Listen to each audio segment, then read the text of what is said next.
maybe.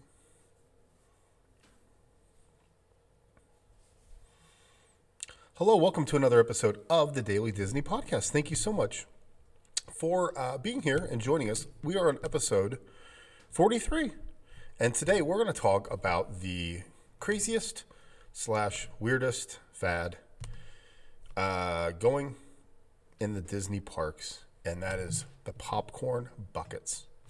People were waiting 4 to 6 to 7 hours for the updated Figment popcorn bucket that just was released a few days ago. So why? I mean, I get it. It's a cool thing. I love Figment. I love Epcot, but like, why? So today we're going to look at the fad that is the popcorn buckets. There are so many different popcorn buckets out there. Halloween, Christmas, all kinds of different things. Right now, let's take a look and see what is out there currently right now on January 18th, 2022. In the Magic Kingdom, there are 50th anniversary Mickey balloon popcorn buckets. Green, blue, pink, yellow. I'm sure you've seen these. They're $18 a piece. It's basically a kind of larger, just Mickey head. It's plastic, opens up, and you put popcorn in it. You can get these all over the place, especially at the Magic Kingdom. Well, that's where you get them. But they're basically called iridescent Mickey balloon premium popcorn buckets. So they're cool if you get them and put them on the shelf, but they're Mickey ears, basically. They just got the Jack Skeleton popcorn bucket, which is strange to get that in January, but they got him in Adventureland, and it's basically a face of Jack Skeleton, white with his eyes, and something a little different. That one, it's $20. There's a Casey Jr. popcorn bucket over in Storybook Circus. Looks just like the train. It's over there in that Dumbo area, but relatively small compared to the rest of them. In Epcot, you guessed it. I'm sorry. In Epcot, you guessed it. The Figment popcorn bucket. That's the number one popular one right now. It's cool. It looks like just a big plastic hard Figment. And today, Tuesday, January 18th, they actually are saying that they're out of them for a bit. So who knows? Pump the brakes on that. Over in Hollywood Studios and Galaxy's Edge, you can get a Star Wars popcorn bucket. They have a Droid MSE6 repair Droid popcorn bucket. It's like a black car, basically. The popcorn sits in there. And then they also have a Millennium Falcon popcorn bucket. That one was super popular when it came out as well. The back of the Falcon opens up. Popcorn's in there. It was $25. I think that's the most expensive one. And then you can also get a regular bucket that's got Star Wars scenes around it. You can get that at any of the locations throughout Hollywood Studios as well.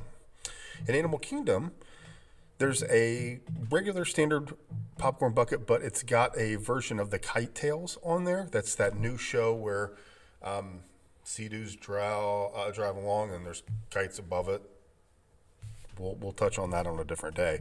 But they've got different kites on the popcorn bucket. I'm looking up, but they're on the bucket.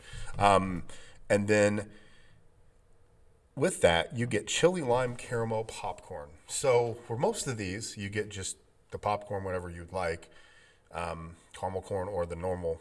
Most of it's just the normal popcorn. The popcorn for Figment is the rainbow popcorn, and then this one is specific for here, chili lime caramel popcorn. And then there's a Christmas tree that is still available over in Animal Kingdom, and it's a red Christmas tree with Mickey and Minnie on it. What, a foot high plastic thing. 50th anniversary popcorn buckets are a lot of different places. There's one specifically, it looks like more towards Epcot, even though it's supposed to be throughout the entire resort area. There's a Mickey popcorn bucket, $18. It's Mickey looking very sophisticated with his blue suit on.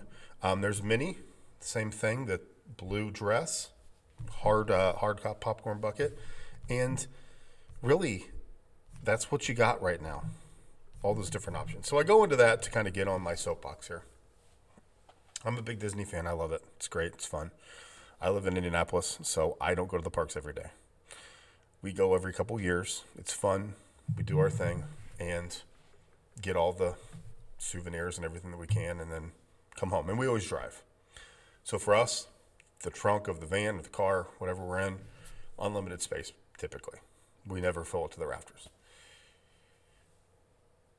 For those of you that are going twice a week, 3 times a week, and you're getting these all the time, you've got all the popcorn buckets. What are we doing with them? I understand. I'm currently in an unfinished basement with tons of room down here to do whatever we want with it. If you have a Disney room and you put that up there, cool. If you're into Disney collectibles and you keep those, cool. But why is this a fad that has just taken off and exploded? Why are people buying a Figment popcorn bucket for hundreds of dollars on eBay? Why is that? If everybody stops buying those on eBay, the demand goes down and the supply in the park goes up because you don't have these people standing in line for 6 hours. If I was on vacation for my 1 week in Epcot this week and I had to have this, if this was that cool, if they make a Spaceship Earth one again, yeah. Could I stand in line for 5 or 6 hours? Possibly. Don't tell my family. But it's something I could think about. If I'm down there for 1 week, yes. And I hope that's what a lot of these people were once in a year, once in a month visitors that were standing in line for these things. But it wasn't. It was your daily visitors, your eBayers, your people that are reselling stuff. They are ruining Disney. And I hate to say it because it's a business. They have their own business. They have their resale business. They probably do this everywhere. Hey, if I can find something cheap, I'm going to sell it more. Good for you.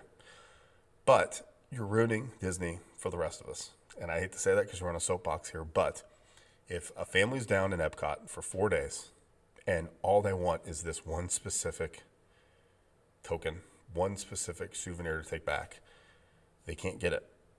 Because waiting in line for 4 to 6 hours does not seem logical and does not seem smart. On the other hand, maybe you need to plan better. Maybe you need to get to the front of the line and figure this out. But there are very few souvenirs in this place that cause this kind of chaotic response from. And very few things trigger people like these popcorn buckets do. And I don't get it. When the 50th anniversary was launched last year, the Mickey ones were insane too. There was 4 different colors, and you'd see videos of people carrying around 8 buckets, 2 of each color. What are you doing with these things? Like, I don't know. It's very frustrating to see from afar and to hear from afar.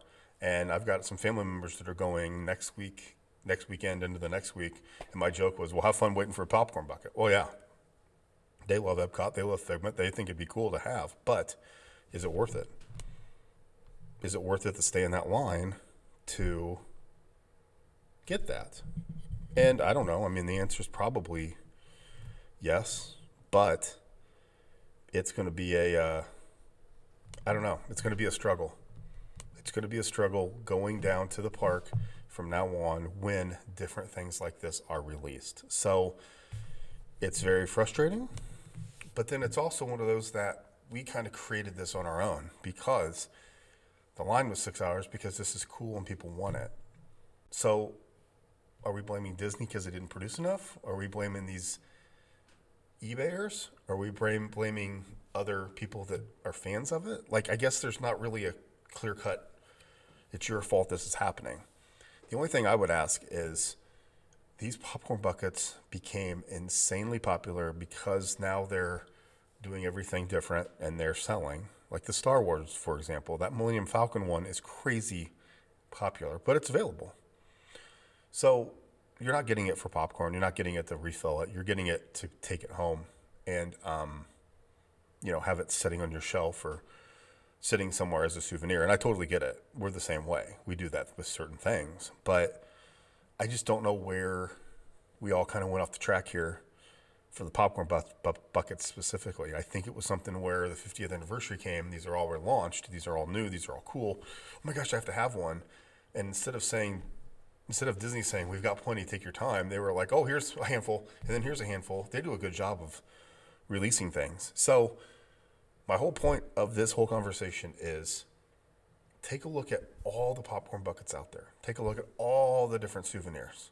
Maybe what the group is running to is not one that's going to be that interesting to you. If you don't care about Epcot and you don't care about Figment, why are you buying 6 of these things?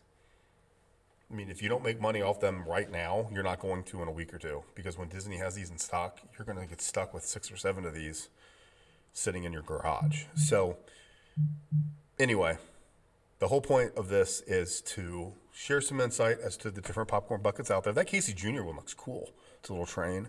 The Mickey Minnie one looked cool. They're in their blue 50th anniversary. There's a lot of these that look really, really neat. And I understand people that collect them all. Let's get one of everything. There was a Lion King one before where, you know, it's a cool idea, and I'm happy that Disney keeps coming up with this kind of stuff, but let's just take it easy and relax. All the popcorn buckets will be there eventually. I just hope that if you are a one-time visitor and you're down there and you didn't get it, hopefully you can get one soon. You know, that's who I'm thinking about, because that could be us one of these days. So thank you so much for tuning in. This has been episode number 43 of the Daily Disney Podcast. I'm so thankful that you're following us. Make sure you please like and subscribe to our channel on your favorite podcast outlet. We are on the YouTube. It is the Daily Disney Podcast. And then also we are on the Twitterverse, Daily Disney Pod. We're there as well. So I'm so thankful that you're here and so thankful you're listening with us every single day. Take care, and we will talk to you later.